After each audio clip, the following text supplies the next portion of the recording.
हाँ तो दोस्तों, आज स्टार्ट करते हैं हम क्यू। लास्ट वीडियो में मैंने आपको स्टैक समझाया था, उसकी एप्लीकेशंस बताई थी।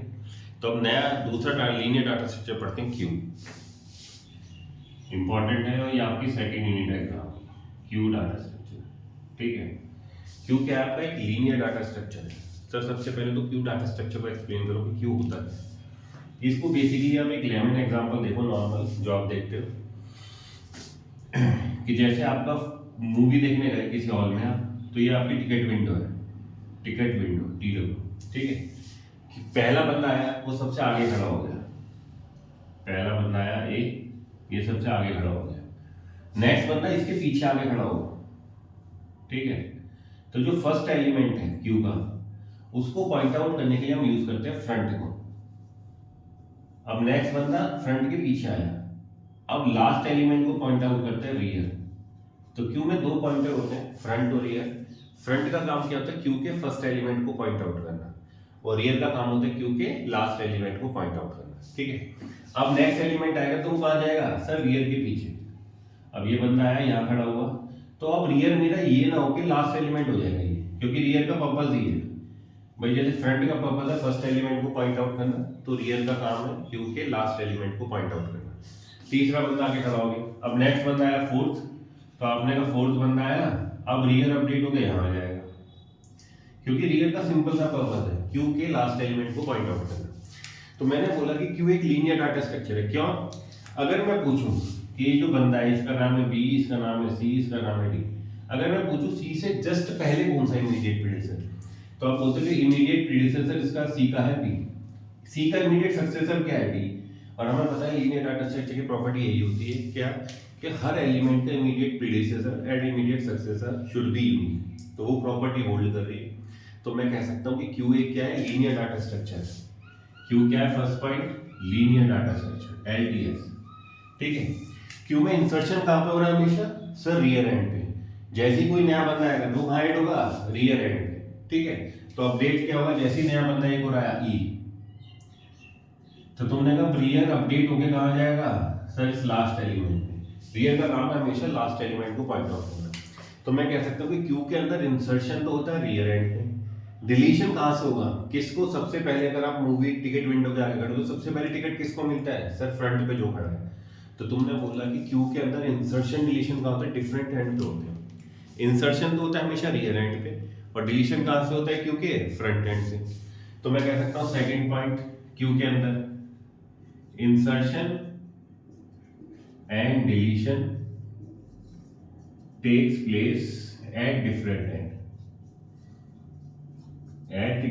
ends. इंसर्शन और डिलीशन कहाँ होता है? डिफरेंट एंड पे होता है। हमेशा क्यों में इंसर्शन कहाँ होता है? सर रियर एंड पे।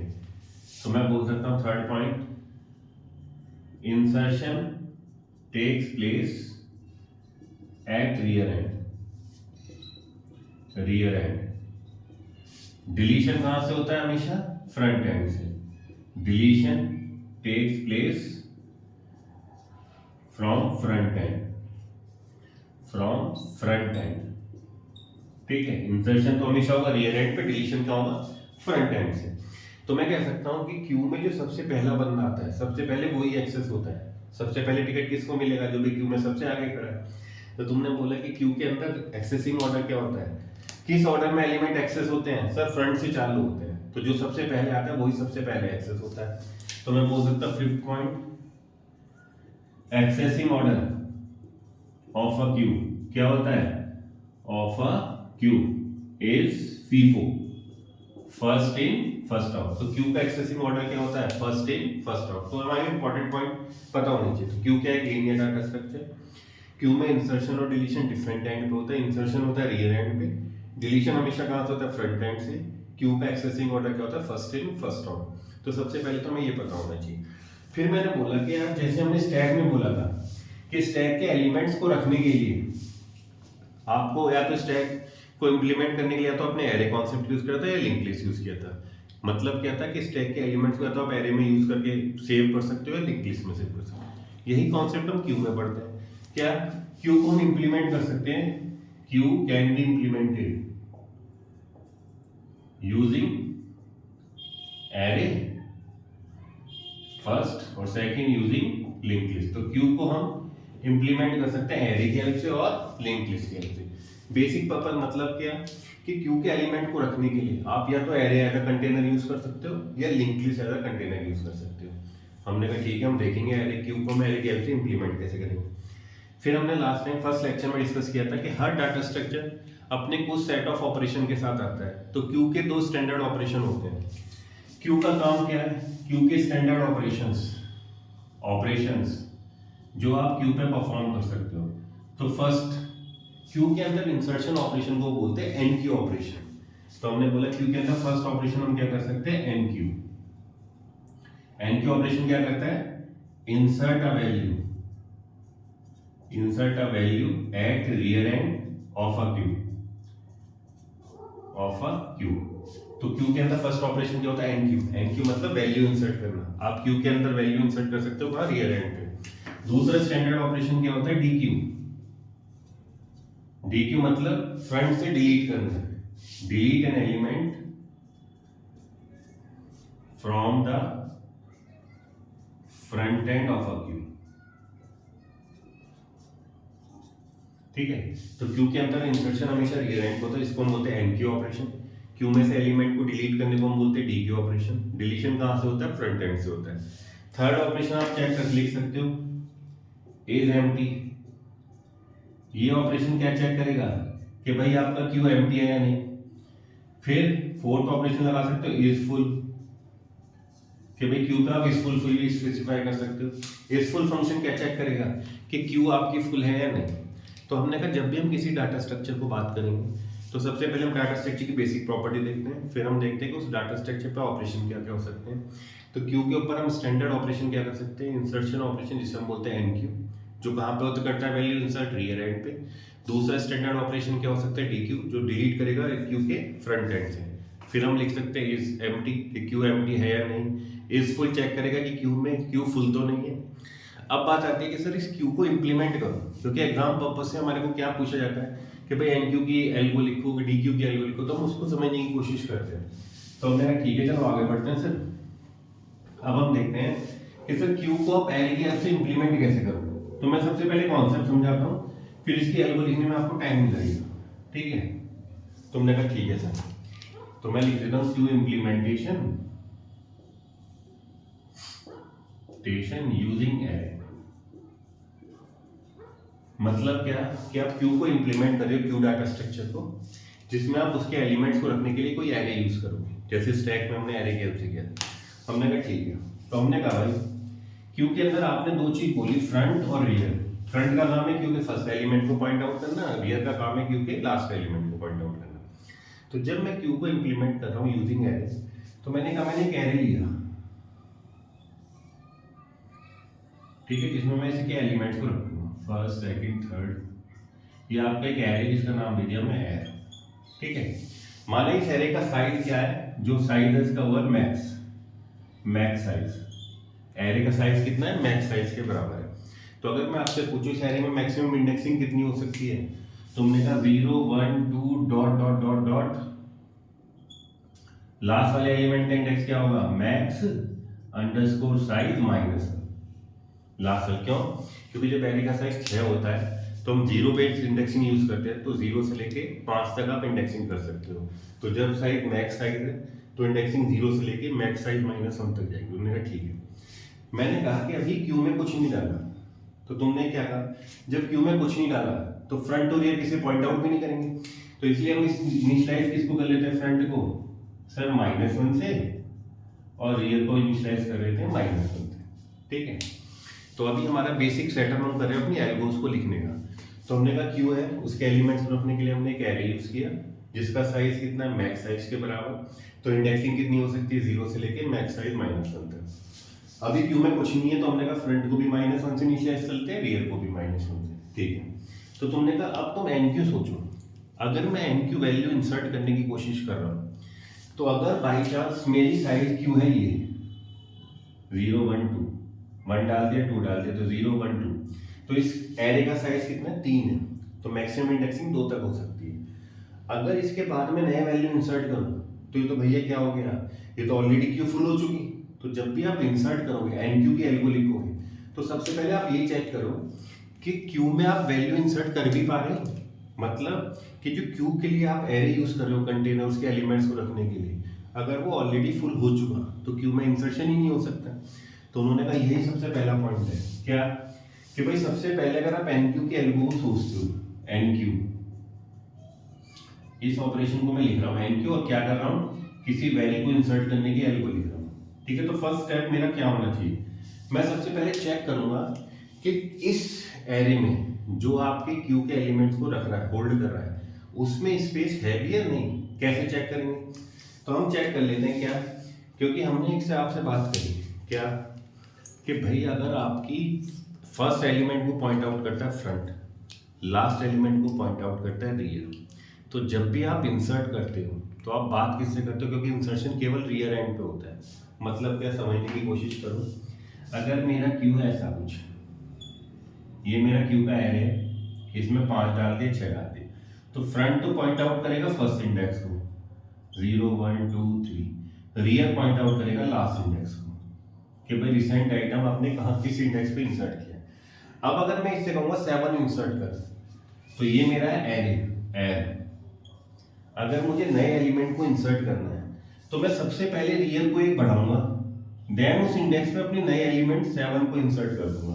बोलने का ठीक है, मतलब क्या कि जब भी आप एनक्यू करोगे तो एनक्यू के लिए आप सबसे पहले क्या करोगे सर, रियर +1 करेंगे, फिर उस इंडेक्स पे एरे के अंदर अपने नए आइटम को डाल देंगे। सर बेसिकली मुझे ये करना है, ठीक है। और फिर सर अब मेरा लास्ट एलिमेंट ये हो गया तो रियर अपडेट हो जाएगा किससे, रियर +1 से। आप इससे काम करो। तो तुमने कहा ठीक है सर, जब भी कोई नया एलिमेंट आएगा तो सबसे पहले रियर को बढ़ाएंगे, देन एरे में उस इंडेक्स पे नई वैल्यू को इंसर्ट कर देंगे। तो मतलब क्या, मैं आपसे क्या कहना चाह रहा हूँ कि अब रियर यहाँ पे आ चुका, क्योंकि भाई अब लास्ट आइटम ये है, ठीक है। अब जब मैंने 8 इंसर्ट करने के लिए कहा तो तुमने फिर से वही कहा क्या, सबसे पहले रियर को एक बढ़ाओ, तो रियर +1 हो गया रियर 3। अब एरे में इस इंडेक्स पे 8 को इंसर्ट कर दो। तुमने कहा ठीक है, अब मेरा ये एरे हो चुका, रियर हो चुका यहाँ पे, क्योंकि एरे का रियर का काम है सबसे लास्ट एलिमेंट को पॉइंट आउट करना। अब मैं इसमें नई वैल्यू इंसर्ट करने के लिए कहूँगा तो वो सबसे पहले चेक करेगा रियर को क्या, कि भाई अगर रियर +1 करते ही आप इसके एरे से बाहर निकल गए तो भैया मैं इंसर्ट ही नहीं कर सकता। बाहर निकल गए मतलब क्या, इस केस के अंदर अगर रियर यहाँ पे है, मैक्स साइज -1 के बराबर है, तो भैया आप इंसर्ट ही नहीं कर सकते, क्योंकि जैसे रियर +1 करोगे वो आप एरे की लिमिट रेंज से बाहर चला जाएगा। जैसे मैं यहाँ पे नई वैल्यू इंसर्ट करने के लिए रियर को बढ़ाऊंगा तो वो रियर इस एरे की रेंज से बाहर चला जाएगा। तो तुमने कहा सबसे पहले यही चेक करो कि हम जब भी वैल्यू एनक्यू करेंगे क्यू के अंदर तो सबसे पहले चेक करेंगे रियर क्या है, रियर इस समय किस इंडेक्स को पॉइंट आउट कर रहा है। तो तुमने कहा फर्स्ट पॉइंट क्या होगा, if rear equal to max size -1, अगर रियर मैक्स साइज -1 के बराबर है, अगर तुम्हारा रियर यहाँ है तो भैया आप इस एरे के अंदर कुछ एलिमेंट इंसर्ट ही नहीं कर पाओगे, तो क्यू में कुछ एन की हो ही नहीं पाएगा। तो हम क्या लिखेंगे सीधा, if rear equal to max size -1 then write क्या लिख दो कि भैया क्यू ओवरफ्लो, भैया पूरा भर चुका, and return go to last step. देखेंगे कौन सा है गो टू स्टेप, वो लास्ट में लिख देंगे। तो हमने कहा अगर रियर मैक्स साइज -1 है, मतलब क्यू के इस एरे के अंदर लास्ट इंडेक्स को रियर पॉइंट आउट कर रहा है, तो भैया आप जैसे ही बढ़ाओगे आप इस एरे की रेंज से बाहर चले जाओगे, तो भैया मैं कुछ इंसर्ट ही नहीं कर सकता। तो उन्होंने भी यही कहा कि अगर रियर की वैल्यू मैक्स साइज -1 के बराबर हो गई तो लिख दो भैया क्यू ओवरफ्लो, क्यू पूरी भर चुकी, queue overflow, and go to step last वाला स्टेप जो मैं हमारी एल्गो होगा वहां पर चले जाओ। अगर ऐसा नहीं है सेकंड स्टेप, अगर ऐसा नहीं है मतलब रियर लास्ट इंडेक्स को पॉइंट आउट नहीं कर रहा, तो इसका मतलब क्यू में स्पेस है। अब मेरे पास 2 पॉसिबिलिटी है कि भाई रियर तो मैक्स साइज -1 नहीं है, मतलब इंसर्शन तो हो सकता है। अब मैंने कहा मेरे पास 2 पॉसिबिलिटी है। तुमने क्या किया, मैंने कहा कि भाई अगर मैं इस चीज को देखूं, अभी इस चीज को मैं यहाँ पे इस एरे को देखता हूँ, इस क्यू के जो इस किसी क्यू के कंटेनर को देखता हूँ, तो मैंने चेक किया कि भाई जब मैं अगर पहली ही वैल्यू क्यू में इंसर्ट कर रहा हूँ, अभी क्यू में कुछ नहीं है, तो फ्रंट और रियर दोनों -1 है। तो जब मैं पहली वैल्यू क्यू में इंसर्ट करूंगा, तो मेरा फ्रंट भी अभी यही है और रियर भी यही है। भाई जब पहली एलिमेंट इंसर्ट होगी तो फ्रंट और रियर दोनों एक ही जगह को पॉइंट आउट करेंगे। तो ये कैसे पता चला कि ये पहला एलिमेंट है? सर फ्रंट की वैल्यू चेक कर लो। अगर फ्रंट -1 है तो अभी तक क्यू में कुछ नहीं डाला, ये पहला ही एलिमेंट है जो आप इंसर्ट करने चाह रहे हो। तो तुमने क्या कहा, अच्छा अगर पहला एलिमेंट है तो फ्रंट और रियर दोनों सेम इंडेक्स को पॉइंट आउट करेंगे, और वो इंडेक्स क्या होगा सर 0। तो तुमने चेक किया सेकंड में, if front equal to -1 then comment बना के क्या लिख दो, means we insert first element in a queue. तो आप क्यू में फर्स्ट एलिमेंट ही इंसर्ट कर रहे हो। तो जब आपका फ्रंट -1 है इसका मतलब क्यू में कुछ नहीं था, आप फर्स्ट एलिमेंट ही इंसर्ट करने आए। तो क्या करो सर, फ्रंट और रियर दोनों को बढ़ा के 0 पे लिया। तो तुमने क्या कहा, फ्रंट -1 है देन सेट, क्या सेट कर दो, front colon equal to 0 and set rear colon equal to 0। तो फ्रंट और रियर दोनों 0 इंडेक्स पे आ गए, और आइटम इंसर्ट कर दो and air of rear set and air of rear equal to value. भाई एयर ऑफ रियर, इस समय रियर यहां है तो यहां पे पर्टिकुलर वैल्यू को इंसर्ट कर दो। इस एरे में रियर जिसे पॉइंट आउट करा उस इंडेक्स पे वैल्यू को इंसर्ट कर दो। अब एल्स, अगर ऐसा नहीं है मतलब क्या, अब मैं आपसे कहता हूं कि NQ 8 करो। तुमने कहा फ्रंट, अब एल को चलती है, उन्होंने कहा रियर की वैल्यू मैक्स साइड माइनस, नहीं आगे बढ़ा। फ्रंट की वैल्यू -1, उन्होंने कहा नहीं। अब मुझे 8 इंसर्ट करना है, तो हमारी एल को क्या चलेगी, अगर पहला एलिमेंट नहीं है, आप दूसरा तीसरा चौथा इंसर्ट कर रहे हो, तो आप किससे बात करोगे, केवल रियर से। तो तुमने कहा अगर फर्स्ट एलिमेंट नहीं है तो हमने क्या करा, रियर को आगे बढ़ाएंगे, देन उस इंडेक्स पे अपनी नई वैल्यू 8 इंसर्ट कर देंगे। अगर मैं सेकंड वैल्यू इंसर्ट करने के लिए कहता हूँ 8, तो मैंने कि एल्स, इसका मतलब मैं सेकंड थर्ड या कोई सी वैल्यू इंसर्ट कर रहा हूँ, फर्स्ट वैल्यू तो नहीं है जो क्यू में जा रही है। उन्होंने कहा ठीक है। तो जब वो एल्स में आता है तो मैं इसे लिख देता हूँ यहाँ। तो मैंने क्या कहा, अगर तुम पहले के अलावा दूसरी तीसरी चौथी वैल्यू इंसर्ट कर रहे हो तो केवल रियर से बात करो। तो तुमने कहा else set rear colon equal to rear +1, तो रियर को सेट कर दो रियर +1, तो रियर बढ़ के आ गया यहाँ, and air of rear equal to value insert कर दो। 8 इंसर्ट कर दिया आपने, तो तुम्हारी वैल्यू इंसर्ट हो गई। नेक्स्ट स्टेप क्या होगा, थर्ड सबसे फेमस स्टेप, स्टॉप। भाई आपने सबसे पहले चेक करी मैक्स साइज -1 है तो मैं कुछ नहीं कर सकता, क्यूब ओवरफ्लो लिखूंगा एंड गो टू स्टेप। अब मैंने कहा go to step third, last step पे चले जाओ। अगर क्यू भरी हुई नहीं है, क्यू में स्पेस है, तो मेरे पास दो पॉसिबिलिटी है कि अगर अब मैं क्यू में फर्स्ट ही एलिमेंट इंसर्ट कर रहा हूँ, तो मैंने कहा फ्रंट और रियर दोनों को 0 से इनिशियलाइज कर दो। अगर फ्रंट -1 है मतलब आप पहला ही एलिमेंट इंसर्ट कर रहे हो, तो तुमने कहा फ्रंट को 0 कर दो, रियर को 0 कर दो, और एरे में रियर इंडेक्स पे उस वैल्यू को इंसर्ट कर दो। अगर आप दूसरी तीसरी वैल्यू इंसर्ट कर रहे हो, अब आपका फ्रंट का काम नहीं है, अब केवल क्या है, रियर को आगे बढ़ाओ, सेट करो रियर को रियर +1, और एरे में इस इंडेक्स पे जिसे रियर पॉइंट आउट कर रहा है, क्योंकि इंसर्शन कहां पे होगा, रियर पे, उस इंडेक्स पे वैल्यू को इंसर्ट कर दो और हो जाओ स्टॉप। तो ये थी हमारी NQ। जब मैं क्यू इंप्लीमेंट कर रहा हूँ यूजिंग एरे, तो यूजिंग एरे मतलब कि क्यू के एलिमेंट्स को मैं एरे में सेव कर रहा हूँ। तुमने कहा NQ सर समझ में आता है। अब मैंने क्या कहा, ठीक है सर इसकी NQ समझ में आती है। अब मैंने कहा इसका DQ ऑपरेशन करो, DQ मतलब डिलीट करो। तो तुम्हारा दिमाग कहता है सर अच्छा देखते हैं DQ में होना क्या चाहिए। तो मैंने कहा ये तुम्हारी NQ की एल्गो थी, देखो मैं तो तुम्हें एल्गो लिखना सिखा रहा हूँ, याद मत करो, बेसिक लॉजिक समझो जिससे आप वहां जाकर लिख सको आराम से एग्जाम में, क्योंकि मेमोराइज करने से आपको कोई सॉल्यूशन नहीं निकलने वाला।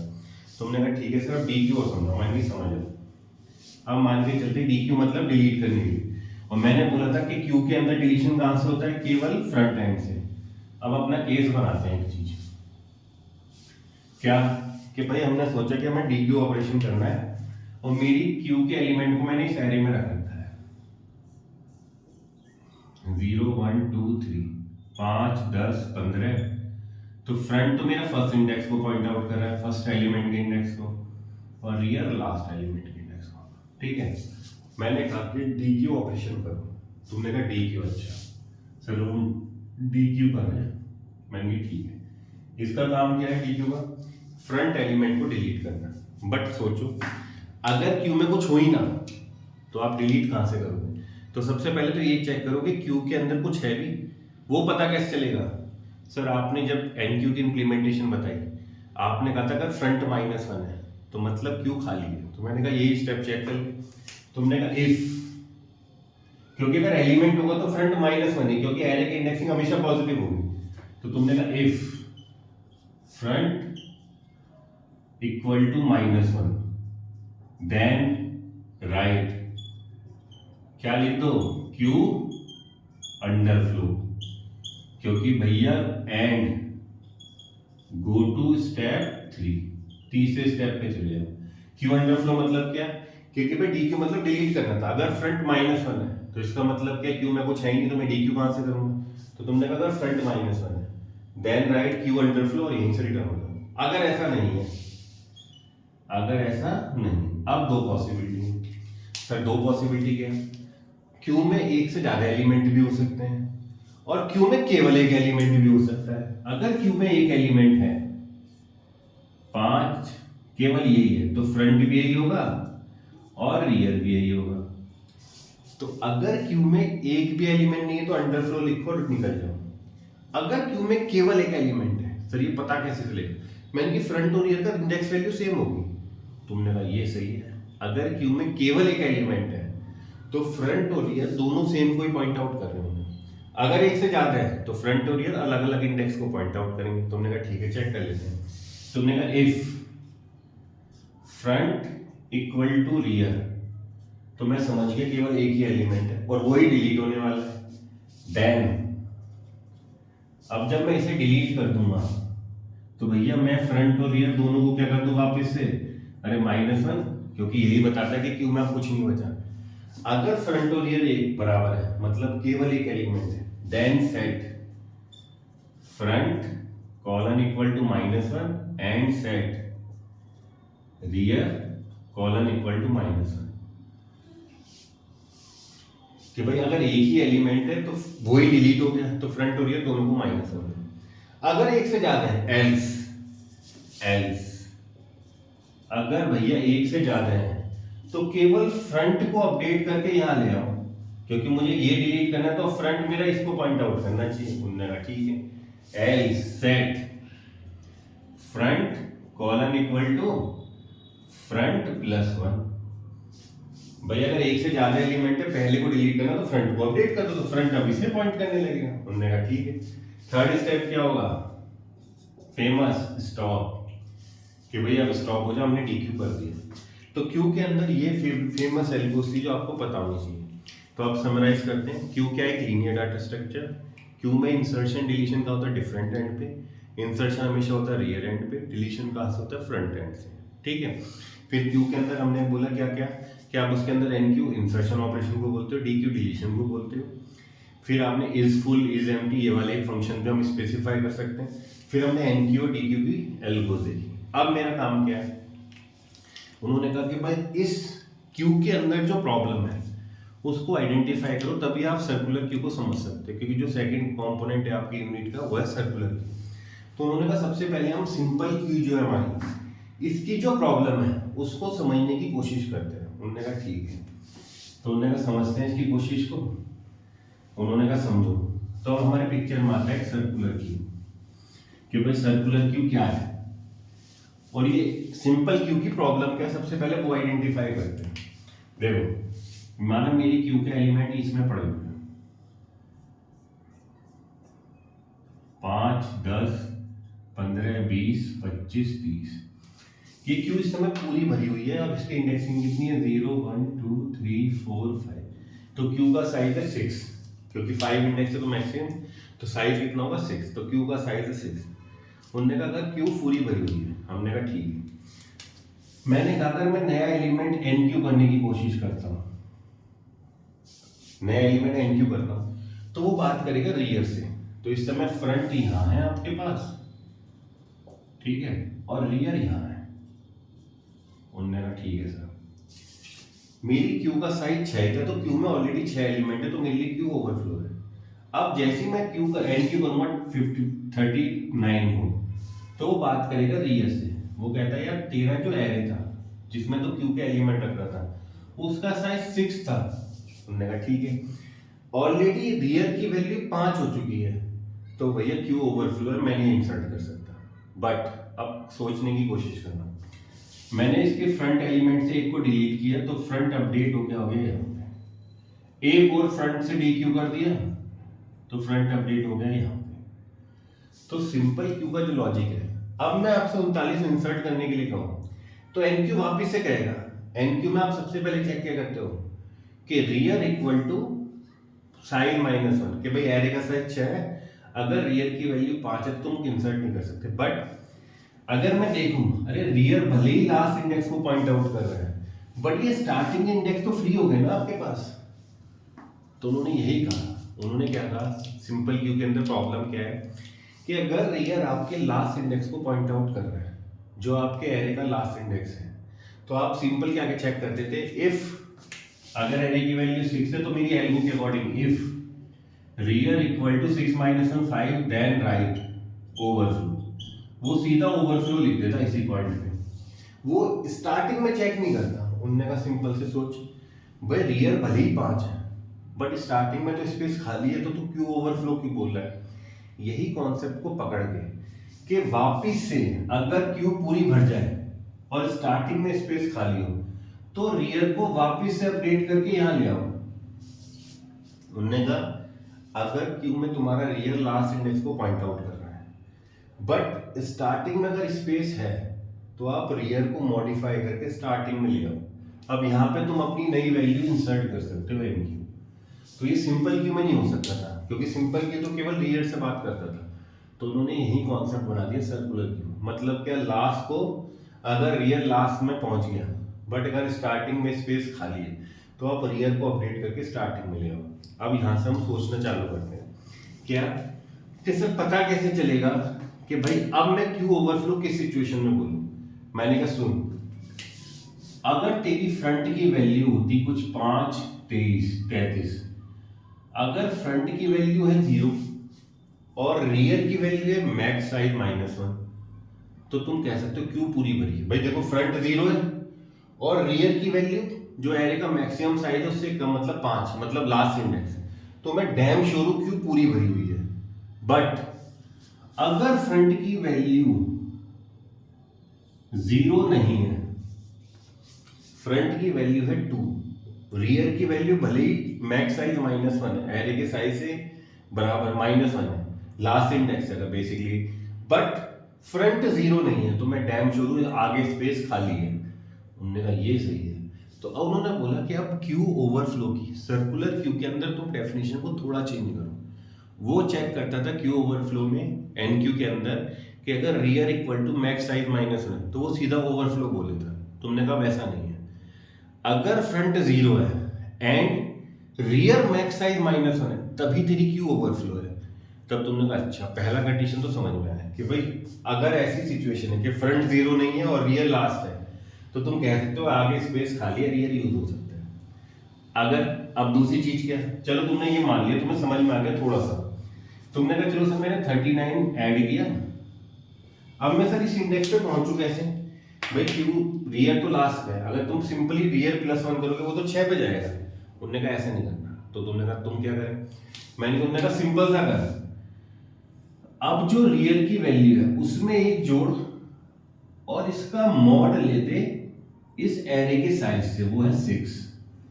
उन्होंने कहा सुन कि जब भी तुम्हें कोई फिक्स वैल्यू के अंदर ही रोटेशन करना होता है, तब मॉड ऑपरेटर सबसे बढ़िया होता है। मॉड मतलब जो रिमाइंडर दे।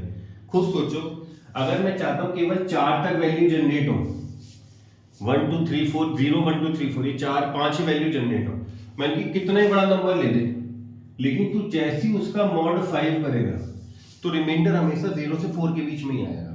उन्होंने कहा ठीक है। इसका मतलब क्या है कि दिमाग में सेट करो कि जब भी आपको कुछ फिक्स ऑप्शन में ही अपनी चीज़ों को सर्कुलेट करना है, कितना ही बड़ा नंबर हो तो उसका मॉड ले दो जिन ऑप्शन में जाना है। तो मैं कहा था मुझे 4 तक वैल्यू चाहिए, तो मैंने 5 से मॉड ले दिया। अब मैं जब भी किसी नंबर को 5 से डिवाइड करूँ, कितना ही बड़ा नंबर हो, या तो वो 0 देगा या 1 देगा या 2 या 3 या 4, यही रिमाइंडर दे सकता है। उन्होंने कहा ये सही है। तो तुमने भी यही कहा क्या कि अब तो सिंपल रियल प्लस 1 मत कर। उन्होंने कहा क्या करो, मैंने कि रियल प्लस 1 मॉड इस एरे का साइज ले दे। उन्होंने कहा एरे का साइज क्या है इस क्वेश्चन के अंदर 6। तो जैसे ही मैं करूंगा 5 + 1 मॉड 6, तो 6 मॉड 6 क्या होगा 0, तो रियल यहाँ आ जाएगा। अब सीधा अपडेट हो गया। तो मतलब क्या कि अब मैं केवल एमक्यू में रियल को रियल प्लस 1 नहीं करूंगा, बल्कि क्या करूंगा, real equal to real plus 1 mod max size, कि भाई जो उस एरे का साइज है। अब जो नंबर जनरेट है वो मुझे रियल देगा। उन्होंने कहा ठीक है। तो मैंने कहा 5 + 1 और इस एरे का साइज कितना 6, तो 6 मॉड 6 क्या है 0, तो मैंने 39 यहाँ ऐड कर दिया। उन्होंने कहा ठीक है। अब रियल है यहाँ, उन्होंने कहा अब सही है।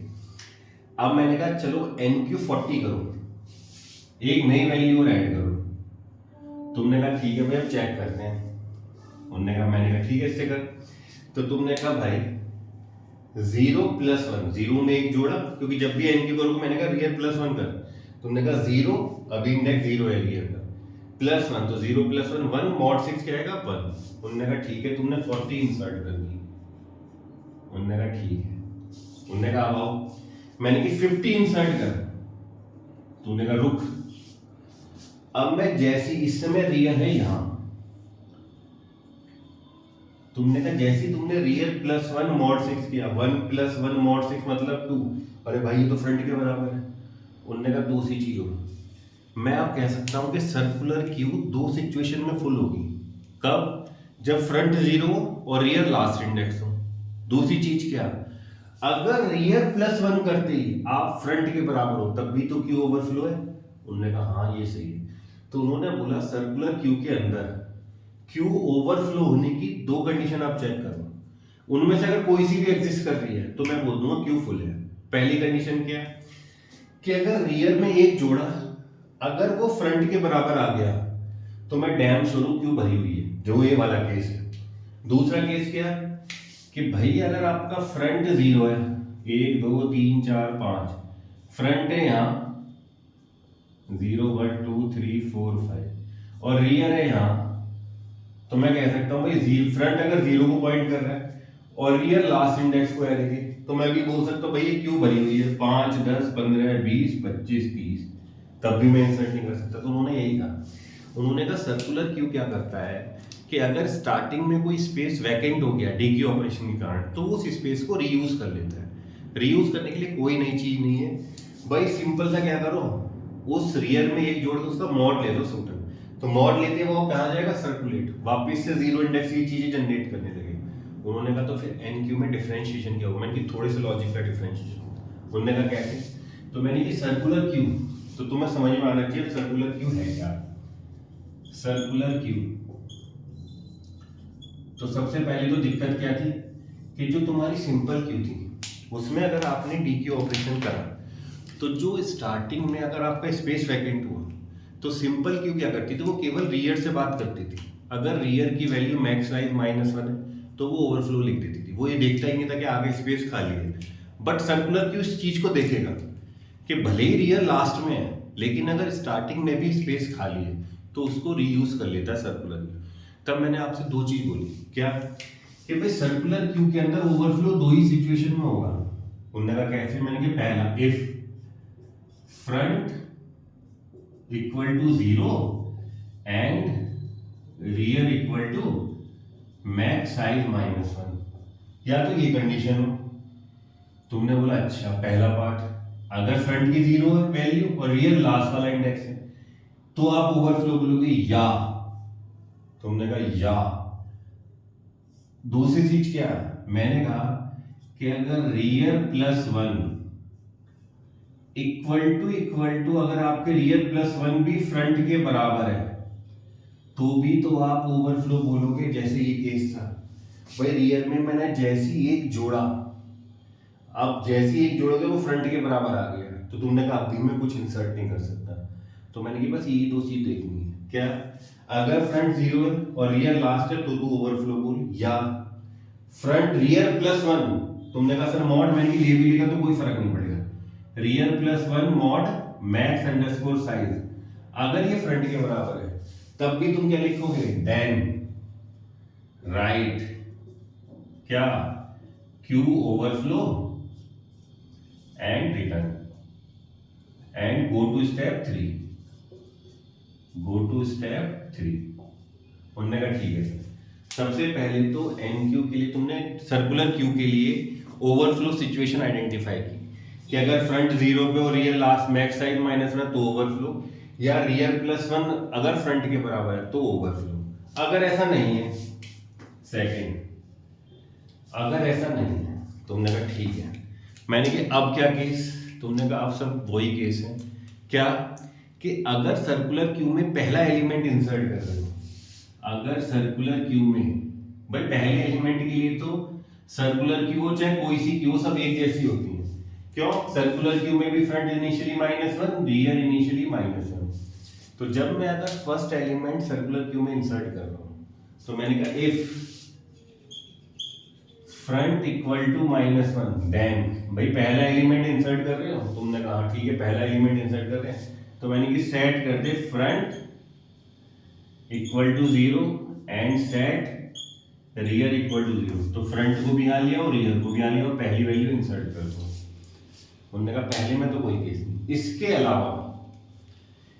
अलावा एल्स अगर पहला नहीं है तो बस तुम्हें क्या चेंज करना है, केवल सिंपल रियर मत बढ़ाओ, अगर तुम सिंपल रियर को रियर +1 से सेट करोगे तो 5 के बाद 6 कर देगा, जबकि मुझे नहीं चाहिए, मुझे 5 के बाद वापस से क्या चाहिए 0, तो मैंने केवल एक लाइन लिखी else set rear colon equal to rear +1 mod max size, जो भी आपके एरे का साइज, रियर को उससे सेव कर दो, एरे में वैल्यू भी तो डालो, and air of rear equal to value, भाई एन क्यू ऑपरेशन कर रहे हो आप सर्कुलर क्यू का एन क्यू, ठीक है, कि क्यू में सर्कुलर क्यू में इंसर्ट कर रहे हो आप, तो सबसे पहले ओवरफ्लो में चेंज, अगर फ्रंट -1 पहले एलिमेंट है तो फ्रंट रियर दोनों को 0 सेट करो और एरे उस पर्टिकुलर रियर इंडेक्स पे वैल्यू इंसर्ट, अगर ऐसा नहीं है तो रियर को अपडेट करो रियर +1 मॉड मैक्स साइज, जितना एरे का साइज है जिससे वो वापस सर्कुलेट हो जाए,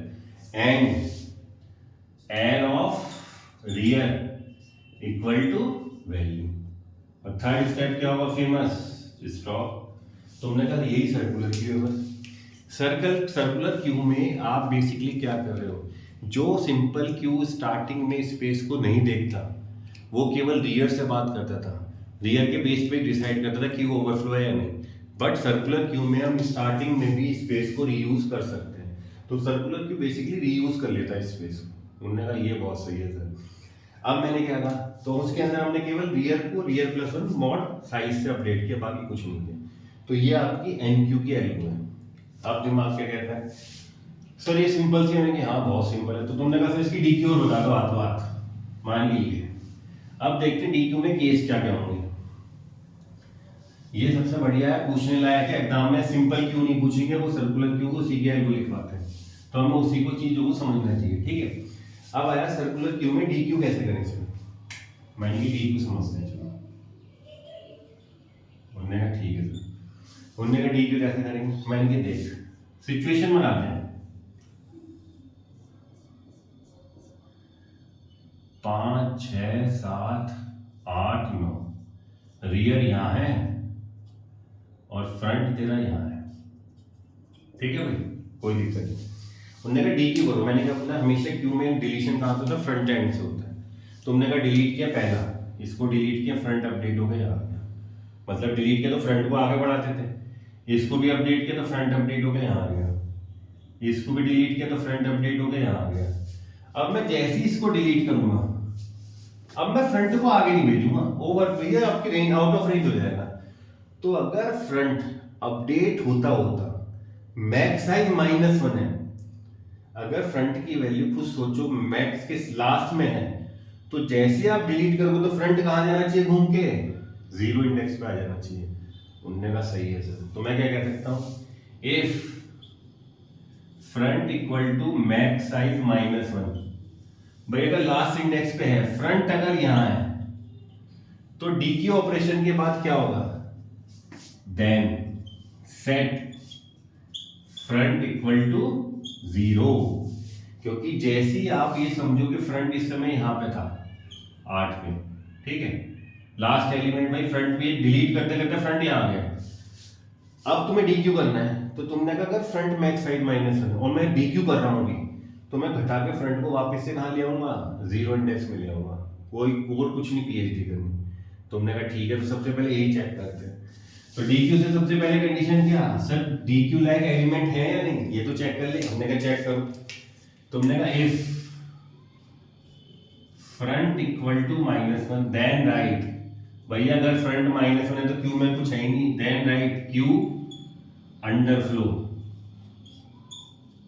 एंड गो टू स्टेप 3, तीसरे स्टेप में चले जाओ। और सेकंड स्टेप क्या कहता है, मतलब फ्रंट -1 तो नहीं है। तो अगर सिंपल सा फ्रंट की वैल्यू मैक्स साइड -1 के अलावा कुछ भी है, तो सिंपल फ्रंट को आगे बढ़ाओ। तो तुमने कहा if front equal to max size -1 then set क्या कर दो, फ्रंट इक्वल टू 0 एंड भाग जाओ गो टू स्टेप 3। और 3 स्टेप में भाग तुमने फ्रंट को 0 सेट कर दिया, लास्ट एलिमेंट था, इसको डिलीट मारा तो फ्रंट ये आ गया 0 इंडेक्स में।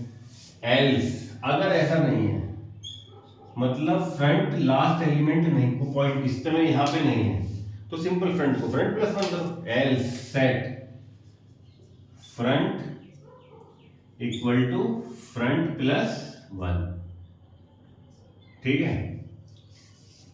और गो टू स्टेप 3 की कोई रिक्वायरमेंट नहीं। और थर्ड स्टेप क्या है, स्टॉप। बट अरे कर सकते हो, बट सर इसके अंदर एक केस आप छोड़ गए, क्या कि अगर फ्रंट और रियर दोनों बराबर हो तो क्या करेंगे, तो मैंने कहा उसको यहीं लिख देते हैं। चलो दो के अंदर देखो स्टार्टिंग में क्या लिखना चाहिए, इफ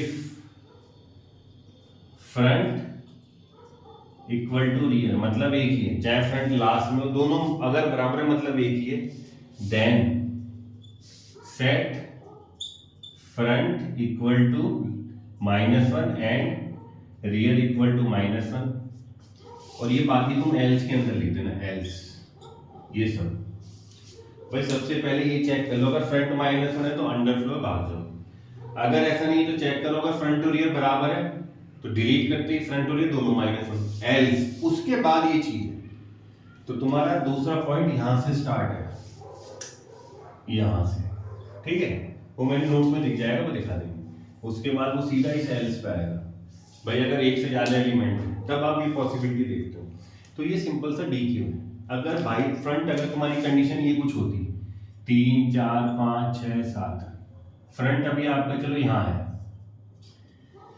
तो अगर मेरे फ्रंट की वैल्यू मैक्स साइड -1 है तो सीधा फ्रंट को आगे बढ़ाओ, फ्रंट को फ्रंट +1 करो, कोई दिक्कत नहीं है। ये भी हटाओ, मैक्स साइड में नहीं डिलीट करना तो फ्रंट को फ्रंट +1 करो, ये भी डिलीट करना तो फ्रंट को फ्रंट। बट अब देखो, अब फ्रंट मैक्स साइड -1 आ गया, तो अब इसे डिलीट करते हैं तो फ्रंट को क्या करोगे, 0 ही तो करोगे। तो तुमने यही लिखा है, अगर फ्रंट मैक्स साइड -1 हो जाए इंडेक्स तो फ्रंट को क्या कर दो, सीधा 0 सेट करो। अगर ऐसा नहीं है तो सिंपली फ्रंट को आगे बढ़ो, यही आपकी डी क्यू। तो आपकी क्यू सर्कुलर क्यू ये बहुत इंपॉर्टेंट है। अब इसका लास्ट पार्ट है क्या, कि आप क्यू को कैसे इंप्लीमेंट करोगे यूजिंग स्टैक। हमने स्टैक पढ़ लिया, अब मैं इसको बताता हूँ कि क्यू के जो एन क्यू और डी क्यू ऑपरेशन है आप उसको सिंपली स्टैक से कैसे इंप्लीमेंट कर सकते हैं। उन्होंने कहा ठीक है सर समझाओ थोड़ा सा, मैंने देख। तो मैं पढ़ता हूँ क्यू इंप्लीमेंटेशन यूजिंग स्टैक। उसकी एल्गो को हम डिस्कस करने की कोशिश करते हैं। देखो मैं इन वीडियोस में केवल एल्गोज एक्सप्लेन कर रहा हूँ, वर्किंग इम्प्लीमेंटेशन है तो उसकी अलग मैं वीडियोस प्लेलिस्ट ही बनाऊंगा पूरी। तो अभी तो केवल एग्जाम पर्पज से हम क्या काम कर रहे हैं, केवल एल्गोज को समझ रहे हैं जिससे हम जाके एग्जाम में लिखाएं और कुछ नहीं। बट मैं आपसे केवल ये एक्सपेक्ट करता हूँ कि आप इसको जितने दोस्तों में जाके शेयर कर सकते हो उतना करो, जिससे मैं नई नई वीडियो और बनाऊँ आपके लिए। उनने कहा सर क्यू है, मैंने कि हाँ ये है। क्यू में आपने एलिमेंट रख रखे हैं 5 6 7 8 9, उनने कहा इस क्यू के ऑपरेशन माने इस एरे को नाम उन्होंने क्यू दे रखा है, ठीक है, जैसे एरे बोल देते हैं। तो एक क्यू है कैपिटल क्यू, उसके एलिमेंट ऐसे रखने हैं। उन्होंने कहा जब मैं इसमें से डी क्यू करता हूं तो वो सबसे पहले ये फ्रंट है और ये रियर है, वो इसको डिलीट करेगा। उन्होंने कहा ठीक है। एन क्यू करोगे तो वो रियर एंड में नई वैल्यू को ऐड करेगा। ये क्यू का सिंपल ऑपरेशन होता है कि जब डिलीट करते हो तो पहला एलिमेंट जो वो सबसे पहले निकलता है, और इंसर्ट करते हो तो जो सबसे लास्ट में उसके पीछे नया एलिमेंट ऐड हो जाता है। मुझे इस क्यू के ऑपरेशन को दो स्टैक की हेल्प से इंप्लीमेंट करना है। Q implementation using stack. और स्टैक का काम उल्टा होता है, जबकि स्टैक क्या कहता है कि भाई स्टैक को क्यू की वर्किंग मुझे इंप्लीमेंट करनी है यूजिंग स्टैक, ठीक है।